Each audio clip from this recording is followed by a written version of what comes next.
सब I hope आप सभी अच्छे होंगे। मैं आरती आप सभी का अपने परिवार फिजिक्स गुरु पर हार्दिक स्वागत करती हूँ, जहां पर हम पढ़ते हैं ग्रेजुएशन के लिए केमिस्ट्री और फिजिक्स। और आज की एक क्लास है बीएससी थर्ड ईयर के लिए, जिसमें आप सभी को पता है हमारी क्या चल रही है, इनऑर्गेनिक केमिस्ट्री। तो इनऑर्गेनिक केमिस्ट्री में हमारी लास्ट यूनिट है और ये हमारा चैप्टर 8 चल रहा है। तो इसमें आपको स्क्रीन पर दिख भी रहा होगा, यहाँ पर ये क्या है, हमारा बायो इनऑर्गेनिक केमिस्ट्री दिया हुआ है और ये हमारा चैप्टर 8 है और ये क्या है, यूनिट 4 लास्ट यूनिट है। तो इसमें कल भी हमारा एक लेक्चर हो चुका है और आज हम इसमें इसके आगे का कुछ पॉइंट्स पढ़ेंगे। तो कल हमने इसमें 30 तक जिंक तक कंप्लीट किए थे, आज हम इसमें पढ़ेंगे हमारे 31 के आगे से पॉइंट्स। तो देखो 31 पॉइंट क्या कहता है, इसमें 31 पॉइंट में कॉपर के बारे में बात की गई है। कॉपर आप सभी को पता है क्या होता है, Cu होता है हमारा। Copper is an essential to all organism and is one of important constituent of redox enzyme and haemocyanin. अब यहाँ पर बात की है देखो कॉपर की। कॉपर इसमें क्या है, हमारे जो जितने भी ऑर्गेनिज्म होते हैं, क्या होते हैं, हमारे जो जितने भी ऑर्गेनिज्म होते हैं उसमें एसेंशियल होता है, आवश्यक होता है copper, and is one of important constituent of redox enzyme. Redox enzyme और जो हमारा क्या होता है, हीमोसाइनिन। रेडॉक्स एंजाइम और जो हीमोसाइनिन होता है उसमें एक इंपॉर्टेंट कॉन्स्टिट्यूएंट की तरह, एक महत्वपूर्ण कारक की तरह क्या करता है, कॉपर काम करता है। इतना समझ आया। आगे इसमें देखो, copper containing enzyme play a vital role in the synthesis of melanin। जो हमारा क्या होता है, कॉपर जो कंटेन करता है एंजाइम्स, वे कॉपर जो हमारा किसमें क्या होते हैं, जिसमें एंजाइम्स होते हैं, वो क्या करता है, एक महत्वपूर्ण किरदार निभाता है। प्ले अ वाइटल रोल, क्या बनाने के लिए वो इंपॉर्टेंट होता है, for the synthesis of melanin.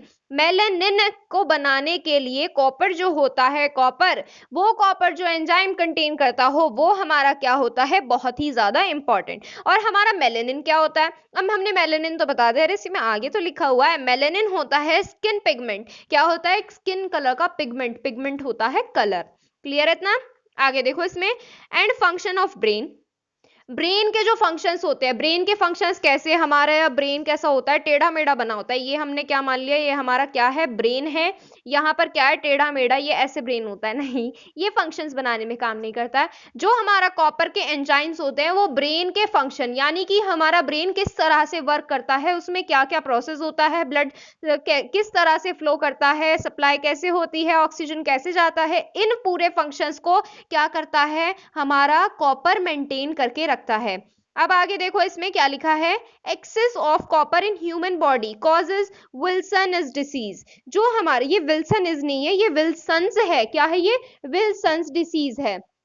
देखो इसमें आगे क्या है, ये जो हम क्या करते हैं, अगर कॉपर को अधिक मात्रा में ले लेते हैं, अगर ह्यूमन बॉडी में कॉपर अधिक मात्रा में चला जाए तो विल्सन डिसीज हो जाती है। अब विल्सन डिसीज क्या होती है, देखो बेटा, जो विल्सन डिसीज होती है हमारे कुछ बॉडी पार्ट से रिलेटेड होती है। जैसे हमारा लीवर हो गया, नंबर 1 लीवर हो गया, सेकंड हमारा क्या हो गया, ब्रेन, और हमारे जो और भी अदर इंपॉर्टेंट ऑर्गन्स होते हैं ना, उसके लिए उसमें हमारे क्या कर देता है, कमी पैदा कर देता है। देखो यहाँ पर क्या बताया, कॉपर के जो एंजाइम होते हैं वो एक किरदार निभाते हैं, महत्वपूर्ण किरदार निभाते हैं, इंपॉर्टेंट, वाइटल होता है बेटा, इंपॉर्टेंट, महत्वपूर्ण होता है। ये क्या करते हैं, एक वाइटल रोल प्ले करते हैं मेलेनिन बनाने में। अगर हम क्या कर ले, कॉपर को अधिक मात्रा में कंज्यूम कर ले, तो ये हमारे लीवर और दिमाग को खराब कर सकता है। समझ में आया इतनी बात, ये पॉइंट क्लियर है। नेक्स्ट पॉइंट देखो, इसमें क्या दिया हुआ है, नेक्स्ट पॉइंट, निकल। निकिल के बारे में बात की गई है। निकिल क्या होता है, हमारा Na होता है, इतना तो पता होगा आपको, थर्ड ईयर में आ चुके हो आप। इतने इसमें आगे देखो, निकिल जो होता है is present in enzyme bacterial dehydrogenase and urease. जो हमारा निकिल होता है वो एंजाइम बैक्टीरियल में, हमारे डिहाइड्रोजिनेज और यूरिएज में प्रेजेंट होता है। Urease catalyse the hydrolysis of urea to ammonia and carbonic acid. अब जो हमारा यूरिएज होता है, क्या होता है, यूरिएज। अब हमने इतना तो बता दिया कि यूरिएज में हमारा क्या होता है, निकिल प्रेजेंट होता है। जो हमारा यूरिएज क्या करता है, कैटालिसिस करता है, किसको कैटेलाइज करेगा, हाइड्रोलिसिस ऑफ यूरिया, यूरिया को हाइड्रोलिसिस करेगा। देखो यूरिएज कैटेलाइज्ड करेगा, कैटेलाइज्ड की तरह काम करेगा किसमें, यूरिया के हाइड्रोलिसिस में, to ammonia and carbonic acid, किसके लिए, अमोनिया और कार्बोनिक एसिड के लिए। इतना समझ आया? देखो एक बार फिर से देख लीजिए ये पॉइंट। निकल is present in enzyme bacterial dehydrogenase and urease. निकल जो होता है हमारे एंजाइम में बैक्टीरियल हाइड्रोजिनेज और यूरिएज में हमारे क्या होता है, प्रेजेंट होता है। अब आगे देखो यूरिएज, हमने यहाँ पर क्या देखा है, यूरिएज देखा है। Urease catalyses the hydrolysis of urea to ammonia and carbonic acid. जब हम क्या करते हैं, यूरिया से क्या बनाते हैं, अमोनिया और कार्बोनिक एसिड बनाते हैं और उसमें हमारा क्या होता है, हाइड्रोलिसिस करते हैं। जब हम इसमें हाइड्रोलिसिस करते हैं तो यूरिएज हमारा किसकी तरह वर्क करता है, कैटलिस्ट की तरह। अब तो क्लियर हो गया होगा। आगे देखो इसमें पॉइंट नंबर 33, इसमें किसके बारे में बात की गई है, सेलेनियम। सेलेनियम क्या होता है हमारा, Se होता है selenium. Selenium is cofactor, cofactor है essential for antioxidant enzyme like glutathione हमारा, और क्या होता है, थायोन पेरोक्सीडेज। सेलेनियम जो है हमारा किसके लिए क्या होता है, हमारा एक महत्वपूर्ण आवश्यक क्या है, कोफैक्टर है, किसके लिए, ऑक्सीडेंट एंजाइम के लिए। ऑक्सीडेंट एंजाइम जैसे हमारा क्या होता है, ग्लूटाथायोनिन और पेरोक्सीडेज, ये होता है हमारा जैसे एंटीऑक्सीडेंट एंजाइम। अब आगे देखो इसमें selenium, selenium detoxifies most pollutant and inhibit all of the degenerative process related to ageing. हमारा सेलेनियम क्या करता है, जो हमारे जितने भी क्या होते हैं पॉल्यूटेंट प्रदूषित एरिया होते हैं उसमें क्या करता है, पॉल्यूशन को अवशोषित कर लेता है। Inhibit all the degenerative process relating to ageing, जो हमारे उम्र से रिलेटेड क्या होते हैं, डीजनरेटिव प्रोसेस क्या होता है, हमारी उम्र बढ़ती रहती है और उसको भी क्या करता है, कंट्रोल करके रखता है। अब कंट्रोल करके रखने का मतलब ये नहीं है कि अगर आपकी बॉडी में सेलेनियम है तो आप क्या रहोगे, सदा ही जवान रहोगे, ऐसा नहीं होता है। ये बस क्या करता है, जैसे जैसे उम्र बढ़ती जाती है उसी हिसाब से थोड़ा थोड़ा फर्क आता रहता है, ज्यादा चेंजेस नहीं होते। आगे देखिए, it is a potent protector against cardiovascular disease and cancer. Cardiovascular disease जो होती है बेटा, ये होती है हमारी हार्ट की डिसीज, दिल की बीमारी होती है, और जिसमें हमारे क्या होते हैं, ब्लड वेसल्स से रिलेटेड होती है। इसमें ब्लड वेसल्स क्या हो जाते हैं, ब्लॉक हो जाते हैं, ब्लड के थक्के बन जाते हैं किसमें, हार्ट में, जिससे हार्ट ब्लॉकेज हो जाती है। अब देखो ये हमारा क्या है, ये हमारा क्या करता है, it is a potent protector. ये क्या करता है, प्रोटेक्टर की तरह काम करता है against cardiovascular disease and cancer. Cancer के बारे में तो आपने कॉमनली सुना ही होगा, मोस्ट कॉमन बीमारी हो चुकी है अब तो कैंसर।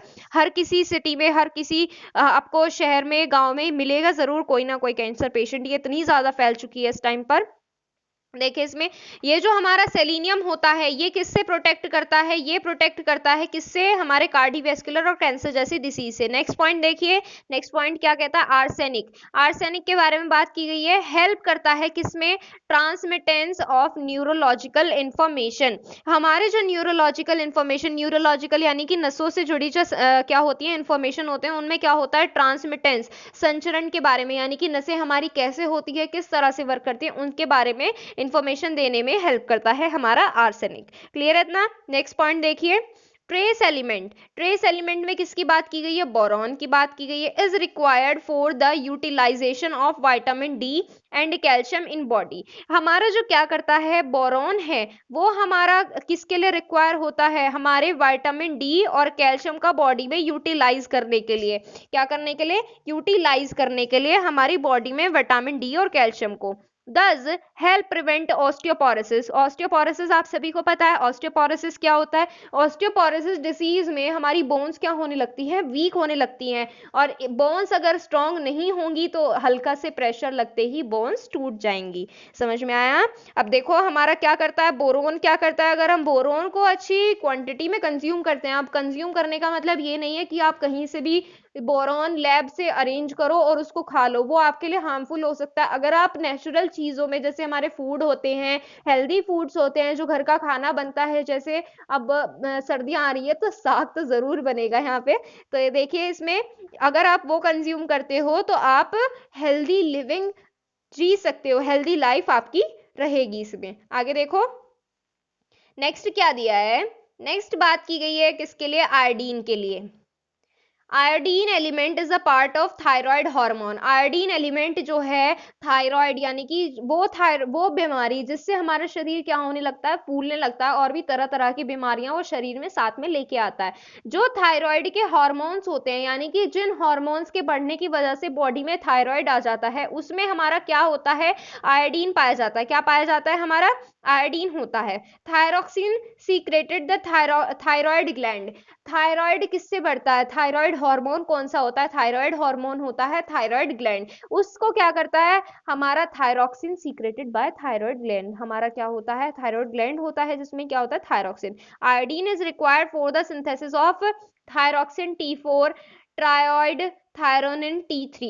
जो हमारा आयोडीन होता है इन दो चीजों को बनाने के लिए इस्तेमाल किया जाता है। ये थायराइड से रिलेटेड ही हमारी कुछ दवाइयां हैं, कुछ चीजें हैं। अब देखो इसमें आगे थायरोक्सिन T4 और ट्रायोड थायरोनिन T3। अब इस टाइप के जो क्वेश्चन है ना होते हैं ना, बहुत ही कम पूछे जाते हैं। अगर आपसे कोई भी क्वेश्चन पूछे जाते हैं तो किस तरह से आते हैं वो क्वेश्चन मैं आपको दिखा देती हूँ। जैसे हमने कुछ पॉइंट्स इसमें पहले पढ़े थे ना, बेसिकली इस पोर्शन से ज्यादा बनते हैं हमारे क्वेश्चंस, और ये जो हम आगे पढ़ेंगे इसमें से बनते हैं, इसमें से बट कुछ छोटे छोटे पॉइंट्स होते हैं, इनको इतना ज्यादा डीपली पढ़ने की जरूरत नहीं होती है। आगे देखो इसमें डेफिशिएंसी ऑफ आयोडीन कॉजेज गॉइट्री। गॉइट्री होता है घेंगा रोग। क्या होता है, घेंगा रोग। अगर हम क्या कर लेते हैं, डेफिशिएंसी हो जाती है बॉडी में आयोडीन की, तो हम क्या हो जाते हैं, घेंगा रोग हो जाता है। और thyroxine controls the rate of metabolism in body. और जो थायरोक्सिन नाम का जो हार्मोन होता है वो हमारे बॉडी में क्या करता है, मेटाबॉलिज्म को कंट्रोल करके रखता है। Sea and iodised salt are good source of iodine. अब यहाँ पर बता दिया कि आयोडीन कंज्यूम करने के लिए अच्छे सोर्स क्या है, किस किस से आप प्राप्त कर सकते हो। Sea and iodised salt. Sea salt इसलिए, समुद्री नमक का नाम सुना है आपने, समुद्री नमक जो इस्तेमाल होता है बेसिकली खाने में। आपने टीवी में ऐड तो जरूर देखा होगा, टीवी तो देखते ही होंगे, इसमें कोई शक वाली बात नहीं है। टीवी में क्या आता है, आयोडीन नमक के नाम से बहुत ही फेमस ऐड आता था कि साधारण नमक नहीं, आयोडीन नमक। तो यहाँ पे नमक को कंज्यूम करके आप क्या कर सकते हो, आयोडीन की क्वांटिटी बॉडी में बैलेंस रख सकते हो। क्लियर है। अब अगर आप ज्यादा नमक खा लोगे तो ये आपके लिए भी हार्मफुल हो सकता है, क्योंकि अगर ज्यादा नमक आप लोगे तो इससे आपको क्या हो सकता है, हाई ब्लड प्रेशर नाम की बीमारी भी हो सकती है। क्या हो सकती है, हाई ब्लड प्रेशर नाम की बीमारी। वैसे बीमारी नहीं है, ब्लड प्रेशर हो जाता है अप डाउन, बट ये भी क्या है, एक डिसीज है जो होनी नहीं चाहिए, जो हेल्थ के लिए अच्छी नहीं होती है। Sometimes it will be more dangerous than any other disease. आगे देखो इसमें an adult needs about 150 mu gram iodine daily. एक अडल्ट इंसान को, एक अच्छे खासे अडल्ट इंसान को, अडल्ट यहाँ पे नौजवान से आता है, नौजवान जैसे कि आप हो इस टाइम पर। देखो इसमें इसमें आपको कितने आयोडीन लेने की जरूरत है, 150 म्यू ग्राम, माइक्रोग्राम आप बोल सकते हो। ये इतनी आयोडीन आप डेली कंज्यूम कर सकते हो, इतनी मात्रा में आपको लेनी ही लेनी है। क्लियर है। आगे देखो इसमें नेक्स्ट पॉइंट क्या कहता है। नेक्स्ट है हमारा पॉइंट नंबर 37। इधर आ जाइए। नेक्स्ट किसके बारे में बात की गई है, क्लोरीन। क्लोरीन क्या है, element is found in gastric juice. Gastric juice होता है हमारा पितरस as HCl in stomach and plays an important role in normal digestion. Chlorine जो होता है हमारी बॉडी में पितरस में पाया जाता है, और कैसे, HCl की फॉर्म में हमारा क्लोरीन पाया जाता है इन स्टमक के अंदर, and plays an important role in normal digestion. और जो हमारी नॉर्मल डाइजेशन का ना, पाचन की जो हमारी क्या होती हैं, क्रियाएं होती हैं, उसमें क्या करता है, एक महत्वपूर्ण रोल निभाता है। कौन, हमारा क्लोरीन। क्लियर है।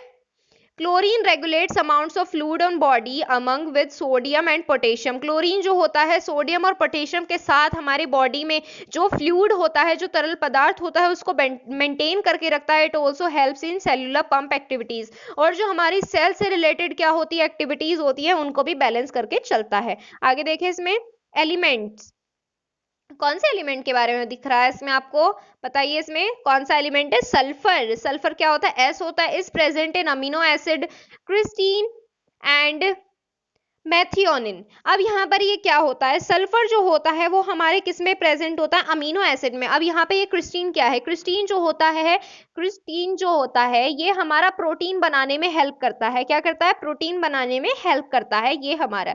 अब देखो हमारा सल्फर जो होता है अमीनो एसिड के क्रिस्टीन और मैथियोनिन में प्रेजेंट होता है, जो हमारे बॉडी में क्या करते हैं, प्रोटीन बनाते हैं। Cystine is rich in keratin and a protein use to making hair, nail, horns etcetera. यहाँ पर क्या है, ये क्या दिया हुआ है, क्रिस्टीन जो होता है उसमें क्या होता है, इज रिच इन कर्टिन। ये किस लिए होता है, कर्टिन क्या होता है, ये एक प्रोटीन होता है जिससे हमारी बॉडी के बाल बनते हैं, नाखून बनते हैं, और क्या बनते हैं, हॉर्न्स, सींग बनते हैं। देखो इसमें आगे ये क्या करता है, ये बॉडी के जो हार्ड पार्ट्स होते हैं हमारे, जैसे जिनमें कैरेटिन, आपने सुना होगा क्या आता है, एक मार्केट में बहुत ही फेमस है कैरेटिन शैम्पू, ये बहुत फेमस है। तो यहाँ से आप इसको याद रख सकते हो कि यहाँ पर ये क्या कर सकता है, कैरेटिन नहीं है ये कर्टिन है। यहाँ पर ये क्या करता है, ये नेल्स बनते हैं इससे, हेयर्स बनते हैं, हॉर्न्स बनते हैं इनसे, एक्सेट्रा, और भी बॉडी के हार्ड पार्ट्स जो कैसे होते हैं, जो हम बाहर से देख सकते हैं, जो हम बाहर से टच कर सकते हैं। आगे देखो इसमें, sulphur containing amino acid also take part in metabolic reaction। Metabolism, metabolic reaction जो होती है, मेटाबॉलिक रिएक्शन जैसे हमारे उपापचय से रिलेटेड रिएक्शंस होती है, उसमें भी हमारा अमीनो एसिड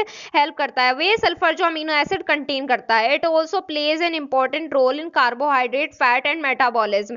जो ये जो हमारा सल्फर होता है हमारी बॉडी में कार्बोहाइड्रेट, फैट के और मेटाबॉलिक के नाम तो आपने बिल्कुल सुना ही होगा। कार्बोहाइड्रेट, फैट, इनका तो जरूर सुना होगा आपने, पढ़े भी जाते हैं ये पूरे डीपली। तो इसमें भी क्या करता है, हमारा सल्फर एक इंपॉर्टेंट रोल प्ले करता है। क्लियर है। नेक्स्ट पॉइंट देखिए, फॉस्फोरस। फॉस्फोरस जो है element is present in nucleotide and so in nucleic acid. Phosphorus जो होता है हमारे न्यूक्लियोटाइड और न्यूक्लिक एसिड जो होते हैं उनमें प्रेजेंट होता है। It also present in phospholipid. Phospholipid क्या होता है, ये जो हमारा फॉस्फोरस होता है फॉस्फोलिपिड में भी प्रेजेंट होता है, जो हमारा क्या करता है, जैव झिल्ली का निर्माण करता है, बायोमेम्ब्रेन का। Phosphorus containing compound take part in almost all biochemical reaction. Phosphorus जो होता है, जितने फॉस्फोरस के कंपाउंड होते हैं, जितने भी कंपाउंड फॉस्फोरस कंटेन करते हैं, वो हमारे जितनी भी बायोकेमिकल रिएक्शन, जैव क्रियाएं होती हैं, उसमें भी क्या कर सकता है, पार्ट कर सकता है। It is also present in cellular energy component of ATP. ATP क्या होता है, एटीपी बताया था इसमें लास्ट क्लास में आपको। एटीपी एक बार फिर बता देते हैं, एटीपी होता है एडेनोसाइन ट्राइफॉस्फेट होता है हमारा एटीपी। इसके जो हमारे कंपोनेंट होते हैं उसकी सेल्यूलर एनर्जी में भी क्या होता है, रिप्रेजेंट होता है, क्या होता है, प्रेजेंट होता है, मौजूद होता है। आगे देखिए, अ हाई एनर्जी कंपाउंड, ये क्या है, हमारा हाई एनर्जी का कंपाउंड होता है, कौन, एटीपी होता है। Phosphorus is essential for healthy bonds needed for metabolism, protein, fat and carbohydrate. जो हमारा फॉस्फोरस होता है वो हेल्दी बॉन्ड्स, अच्छी हमारी हड्डियों के लिए, हमारे मेटाबॉलिज्म के प्रोटीन के लिए, फैट और कार्बोहाइड्रेट के लिए भी क्या होता है, आवश्यक होता है। आगे देखें इसमें, फ्लोरीन। आगे किसके बारे में बात की गई, fluorine. Fluorine trace element is necessary to maintain normal dental enamel and prevent dental cavities. Fluorine जो होता है दांतों के लिए अच्छा होता है। ये किसके बचाता है, ये हमारे बचाता है, जो हमारे दांतों की चमक हो जाती है ना, पीलापन हो जाता है उससे, उसके भी बचाता है हमें। और जो हमारे कैविटीज, झंझनाहट होने लगती है ना, उससे भी हमें क्या करता है, प्रिवेंट करता है, बचा के रखता है। ये क्या है, एक नेसेसरी एलिमेंट है। क्या है, एक नेसेसरी एलिमेंट है। इन बोन्स फ्लोरीन प्रिवेंट्स ऑस्टियोपोरोसिस। जो हमारा फ्लोरीन होता है ये हड्डियों को भी बचा के रखता है, यानी कि ऑस्टियोपोरोसिस, प्रिवेंट ऑस्टियोपोरोसिस, यानी कि ऑस्टियोपोरोसिस को, वीक बोन्स को ठीक करता है, उनको क्या क्या करता है, स्ट्रेंथ प्रोवाइड करता है। नेक्स्ट पॉइंट देखिए, नेक्स्ट पॉइंट क्या कहता है आपसे, इसमें बात की गई है मेटलोफॉरफायरिन की बात की गई है। Metalloporphyrin are the complex in which a metal ion is bounded to 4 nitrogen atom of for porphyrin ring made up of 4 pyrrole unit. अब ये यहाँ पर देखो, ये जो हमारी क्या बनी हुई है, ये स्ट्रक्चर बनी हुई है, ये किसकी स्ट्रक्चर बनी हुई है, ये हमारी पायरोल यूनिट की बनी हुई है। पायरोल यूनिट में हम क्या लेंगे, इसकी 4 यूनिट लेंगे। कितनी लेंगे, 4 यूनिट लेंगे। और उसमें हमारे देखो एक रिंग में कितना है, एक नाइट्रोजन है, तो 4 रिंग में कितने होंगे, 4 नाइट्रोजन होंगे। ये जो हमारा क्या होता है, मेटलोपोरपायरिन होता है, ये हमारा क्या करता है, ये हमारा ये कॉम्प्लेक्स है, आर द कॉम्प्लेक्सेस। ये क्या होते हैं, कॉम्प्लेक्सेस, जिसमें मेटल आयन जो होता है वो जुड़ा होता है किससे, 4 नाइट्रोजन एटम से। किसके नाइट्रोजन एटम से, ऑफ प्रोफायरिन रिंग। क्या होता है, ऑफ प्रोफायरिन रिंग। क्या होता है, ऑफ, ये पोरफायरिन रिंग है, ये made up of 4 pyrrole unit, जो हमारे किससे बनी होती है, 4 पायरोल यूनिट से बनी होती है। आगे देखो, इसमें 2 metalloporphyrin are the most sufficient significant. ये कैसे होती है, 2 मेटल पोरफायरिन रिंग जो होती हैं ये क्या होती है, ज्यादा सिग्निफिकेंट होती हैं। देखो कैसे, हमारे इसमें क्या करता है, haemoglobin and chlorophyll containing iron and magnesium respectively. Way haemoglobin और क्लोरोफिल कंटेनिंग आयरन, यानी कि आयरन और एमजी जो होते हैं, आयरन और एमजी, एफई और एमजी जो होते हैं, क्या करते हैं, हीमोग्लोबिन और क्लोरोफिल क्या करते हैं, कंटेन करते हैं। यानी कि आयरन हीमोग्लोबिन और एमजी क्या करता है, क्लोरोफिल कंटेन करता है। क्लियर है इतना। आगे देखो, haemoglobin is found in red blood sales. ये पॉइंट इंपॉर्टेंट है, पूछा जाता है, कई बार पूछा जाता है कि हीमोग्लोबिन किस में पाया जाता है, RBC, red BC, none of the above या बोथ ऑफ द अबव। इसमें ऐसे पूछा जाता है, तो ये किस में पाया जाता है, हीमोग्लोबिन रेड ब्लड सेल्स में। Haemoglobin is a conjugate protein made up of globular protein and non protein haem group. यहाँ पे देखो ये क्या होता है, हीमोग्लोबिन जो होता है कॉन्जुगेट प्रोटीन होता है, जो बना होता है किससे, ग्लोब्यूलर प्रोटीन से बना होता है, और एक नॉन प्रोटीन से। वो नॉन प्रोटीन क्या कहा जाता है, हीम। क्या कहा जाता है, हीम। इसी का ही क्या ले लो, शॉर्ट नेम ले लो, क्या होता है, वो हीम ग्रुप होता है। क्लियर है। आगे देखो इसमें नेक्स्ट, हीम, हीम क्या होता है, haemin. Haemin is an iron porphyrin which contains Fe+2 bounded to 4 nitrogen atom of 4 pyrrole ring and a globular protein called globin। यहाँ पे देखो हीम जो होता है, अब यहाँ पर हमने किसके बारे में बात की, देखो इसमें आपको दिख रहा होगा, यहाँ पर हमने किसके बारे में बात की थी, यहाँ पे बात की गई थी नॉन प्रोटीन हीम ग्रुप। अब यहाँ पर हम क्या करेंगे, इस हीम ग्रुप के बारे में बता दिया इन्होंने। क्या करता है, इज एन आयरन फॉरफायरिन। ये क्या होता है, आयरन फॉरफायरिन होता है, जो कंटेन करता है, क्या होता है, Fe+2 कंटेन करता है, जो हमारे 4 पायरोल यूनिट के 4 नाइट्रोजन एटम से जुड़ा होता है। एंड अ ग्लोब्यूलर प्रोटीन, और किससे जुड़ा होता है, वो हमारे ग्लोब्यूलर प्रोटीन, ये वाला प्रोटीन वो हमारा क्या कहला जाता है, उसे भी हमने क्या कर दिया, एक शॉर्ट नेम दे दिया। हमें इतना बड़ा याद नहीं रखना है, हमने क्या कर दिया, उसको ग्लोबिन नेम दे दिया। क्लियर है। नेक्स्ट पॉइंट देखो, नेक्स्ट होता है हमारा पॉइंट नंबर 45, ऊपर दिया है। ये देखो, ये जो है हमारे इतने इंपॉर्टेंट नहीं है, ये कुछ पॉइंट्स है, बस ऐसे ही आप इसको समझ लीजिए, इतने इंपॉर्टेंट नहीं है। जैसे ये हमारा 46 है, इतना इंपॉर्टेंट नहीं है। आगे देखो, इसमें globin is coordinated to the Fe+2 in haem via a 5th nitrogen atom from the histidine molecule in the protein. अब देखो हेसिटिडीन का मॉलिक्यूल बताती हूँ मैं, इसकी स्ट्रक्चर कैसे बनती है। हेसिटिडीन हमारा ऐसे होता है, ये हमारा क्या हो गया, यहाँ पे हेसिटिडीन बनता है। यहाँ पर हमारा क्या होता है, नाइट्रोजन प्रेजेंट होता है, यहाँ हमारा डबल बॉन्ड, और यहाँ पर हमारा NH प्रेजेंट होता है, और इससे हमारा जुड़ा होता है CH2।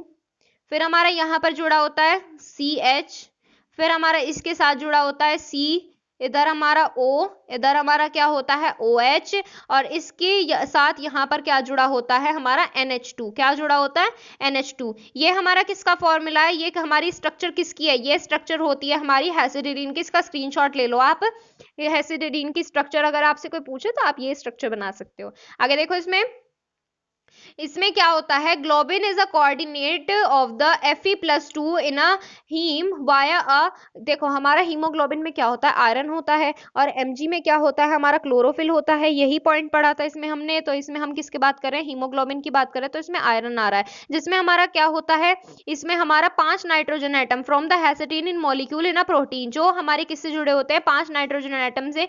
कौन से मॉलिक्यूल्स के, हमारे हेसिडिन के इन द प्रोटीन, किसमें, प्रोटीन में। The 6th position around Fe+2 remain linked either to the oxygen molecule to the water molecule. देखो जो हमारे इसमें जो इनऑर्गेनिक केमिस्ट्री के बारे में जो हमारा डिस्कशन चल रहा है ना, इसमें इतना डीपली नहीं पूछा जाता है, इसमें बस छोटे छोटे मेन पॉइंट्स पूछे जाते हैं, मोस्टली वेरी शॉर्ट क्वेश्चंस बनते हैं इसमें। आगे आगे देखो, इसमें ये भी इतना इंपॉर्टेंट नहीं है, ये इसमें आपको अभी समझ में भी नहीं आएगा। आगे देखो इसमें क्या दिया हुआ है, the oxygenated from form of haemoglobin, haemoglobin को किससे रिप्रेजेंट कर दिया, Hb शॉर्ट में, इज कॉल्ड ऑक्सी हीमोग्लोबिन। यहाँ पर देखो जो हमारी ऑक्सीजनेटेड फॉर्म होती है हीमोग्लोबिन की, वो हमारी क्या कही जाती है, ऑक्सी हीमोग्लोबिन कही जाती है, जिसे आप कैसे रिप्रेजेंट कर सकते हो, HbO2 से रिप्रेजेंट कर सकते हो।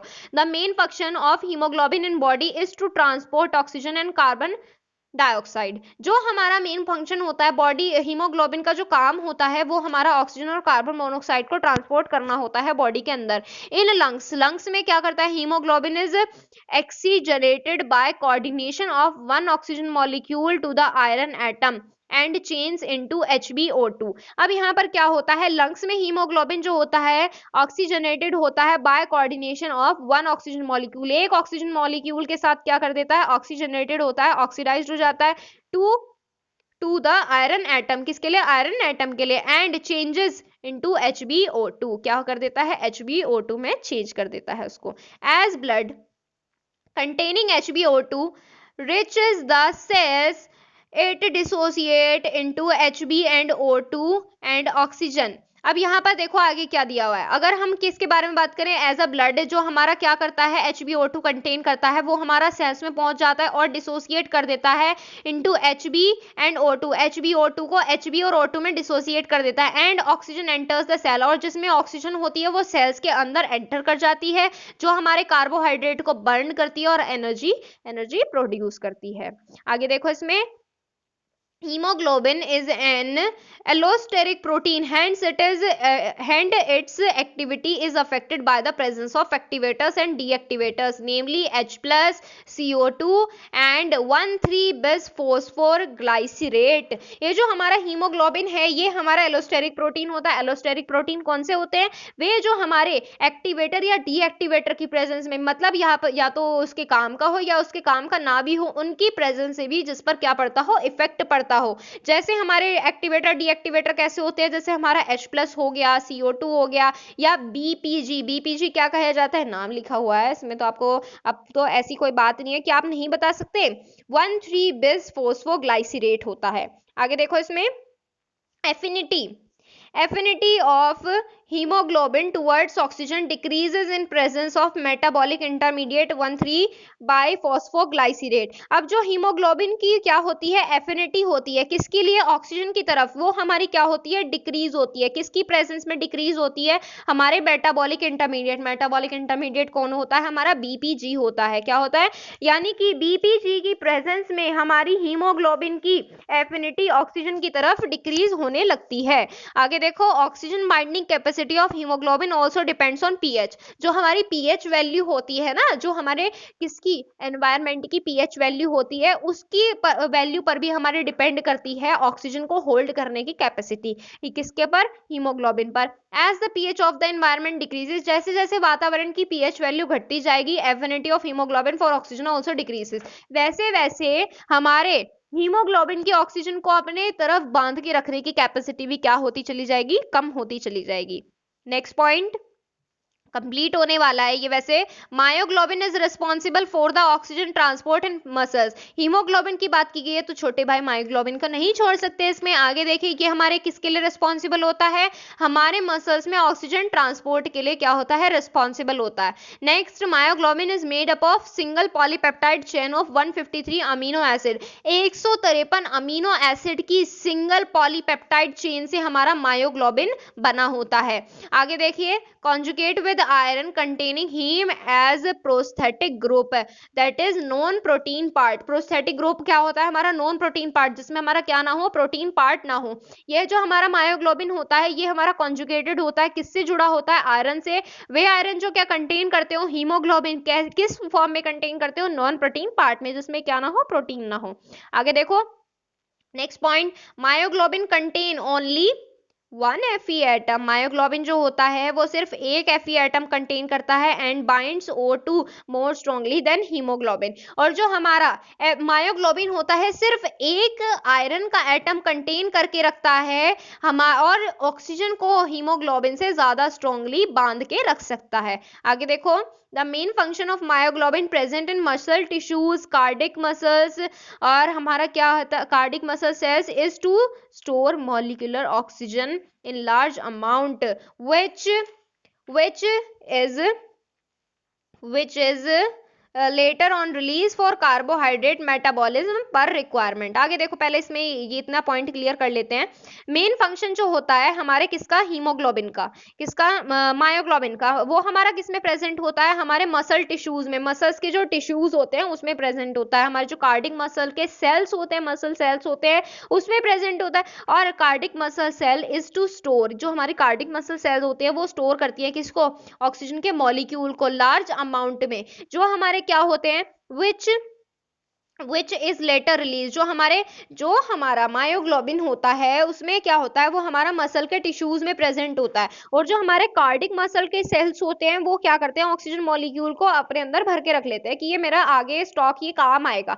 जो हमारा क्या कर देता है, जो हमारा बाद में रिलीज हो जाता है किसके लिए, कार्बोहाइड्रेट मेटाबॉलिक पर रिक्वायरमेंट। जितनी कार्बोहाइड्रेट मेटाबॉलिज्म के लिए ऑक्सीजन मॉलिक्यूल की जरूरत होती है वो उतने रिलीज कर देता है। कौन रिलीज करता है, हमारा कार्डिक मसल सेल्स रिलीज करते हैं। नेक्स्ट पॉइंट देखो, इसमें नेक्स्ट पॉइंट क्या दिया है इसमें, क्लोरोफिल। क्लोरोफिल के बारे में बात की गई है। Is a green pigment present in green leaves. Chlorophyll जो है एक हरा रंग होता है जो हमारा किसमें प्रेजेंट होता है, हरी पत्तियों में, ग्रीन स्टीम्स और plants. Chlorophyll is metal porphyrin complex of magnesium metal.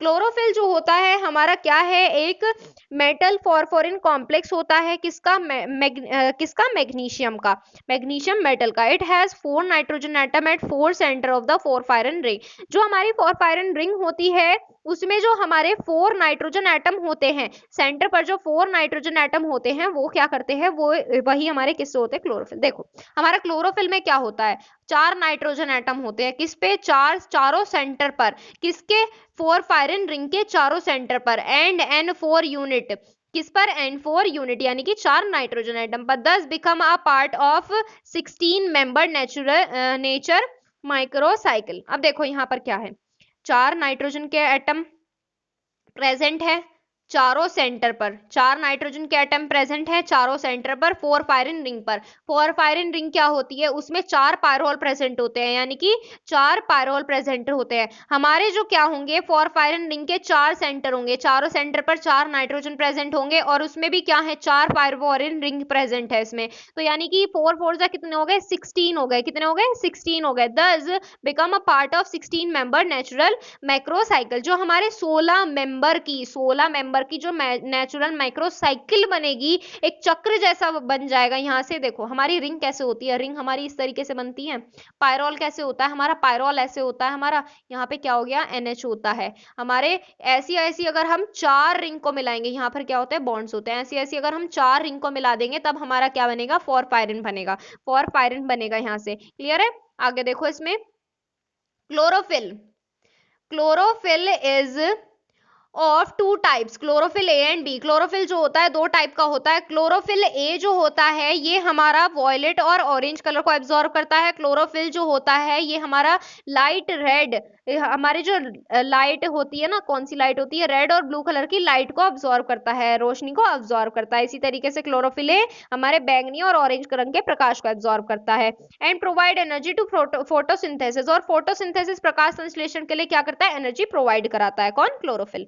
आगे देखो इसमें that is synthesis of carbohydrate in green plants. जो हमने अभी क्या बताया था इसमें, अभी ये बताया था ना फोटोसिंथेसिस। जो हमारा फोटोसिंथेसिस में क्या होता है, synthesis of carbohydrate by green plants. जो हमारे ग्रीन प्लांट्स, हरे पौधे होते हैं ना, जो हमारे क्या बनाते हैं, कार्बोहाइड्रेट। किससे, हमारे कार्बन मोनोऑक्साइड, कार्बन डाइऑक्साइड और वाटर से, सनलाइट की प्रेजेंस में। वही हमारा क्या होता है, फोटोसिंथेसिस, प्रकाश संश्लेषण होता है। इतना तो पता ही होगा आपको। Photosynthesis take place in 2 step. Photosynthesis जो होता है, प्रकाश संश्लेषण 2 स्टेप में होता है। फर्स्ट में क्या होता है, प्रोटोलिसिस ऑफ वाटर, जिसमें हमारा क्या होता है, वाटर का प्रोटोलिसिस, वाटर ग्रहण कर देता है। अब फिर इसमें क्या होगा, dark fixation of carbon dioxide releases oxygen and H2O releases oxygen, carbon monoxide, H2 and combines to give carbohydrate। जो हमारा क्या करता है, देखो वाटर, पहले वो वाटर एब्जॉर्ब करेगा, कौन, ग्रीन प्लांट वाटर एब्जॉर्ब करेगा, फिर उसमें क्या होगा, डार्क फ्रैक्शनेशन होगा, किसके लिए, कार्बन मोनोऑक्साइड के लिए, फिर वो ऑक्सीजन रिलीज करेगा, ऑक्सीजन रिलीज करेगा, फिर उसमें क्या बचेगी, हमारे जो हमारे उसके पास एक्सेस में ऑक्सीजन होगी वो रिलीज कर देगा कार्बन मोनोऑक्साइड, और पानी को वो एब्जॉर्ब कर लेगा, जो हमारा क्या बना लेगा, कार्बोहाइड्रेट बना लेगा। आगे देखो इसमें, आगे इसमें किसके बारे में बात किया गया है, cytochromes are also haem protein containing haem as prosthetic group. जो हमारे प्रोस्थेटिक ग्रुप होते हैं, प्रोस्थेटिक कौन से होते हैं, जो आर्टिफिशियल मैन मेड होते हैं, जो हमारे क्या होते हैं, काइटोक्रोम्स होते हैं, ये हमारे क्या होते हैं, हीम प्रोटीन होते हैं, जो हमारे हीम कंटेन करते हैं प्रोस्थेटिक ग्रुप की फॉर्म में। दीज आर ऑफ 3 टाइप्स, कौन कितने टाइप्स के होते हैं हमारे काइटोक्रोम्स, ये हमारे 3 टाइप्स के होते हैं, ए बी सी। और ये हमारे क्या करते हैं, एक रेडॉक्स रिएक्शन परफॉर्म करते हैं प्लांट्स में। रेडॉक्स रिएक्शन कौन सी होती है, जो हमारी सीधी भी हो जाती है, उल्टी भी हो जाती है। आगे देखो इसमें, metal present in redox reaction, सीधी उल्टी का मतलब यहाँ है कि उसमें क्या होता है, ऑक्सीडेशन भी हो जाता है, रिडक्शन भी हो जाता है, ऑक्सीडाइज भी और रिड्यूस्ड भी हो जाती है हमारी। मेटल प्रेजेंट इन मैग्नीशियम, मेटल जो होता है हमारे, जो मैग्नीशियम में प्रेजेंट होता है और हीम में, हीमोग्लोबिन में प्रेजेंट होता है, इज लिंक्ड टू प्रोटीन, वो हमारे किससे होता है, प्रोटीन से जुड़ा होता है, किसके द्वारा, थायोईथर लिंकेज के द्वारा। क्लियर है बेटा, इसमें ये बस कुछ छोटे छोटे पॉइंट्स थे, और इन्हीं पॉइंट्स के साथ हमारी ये बुक भी होती है कंप्लीट। तो आज इसमें हमारी हो गई इनऑर्गेनिक कंप्लीट हो गई, इनऑर्गेनिक होती है कंप्लीट। नेक्स्ट इसमें हमारी आती है ऑर्गेनिक केमिस्ट्री। ऑर्गेनिक केमिस्ट्री के बारे में डिस्कस करेंगे इसमें हम हमारी अगली बार। तो आज के लिए बस इतना ही। अगर इसमें कोई भी डाउट है तो इंस्टाग्राम पर पूछ सकते हैं, इंस्टाग्राम आईडी है physics_guru_India। चलिए मिलते हैं आपसे, फिर आज के लिए बस इतना ही। Thank you so much.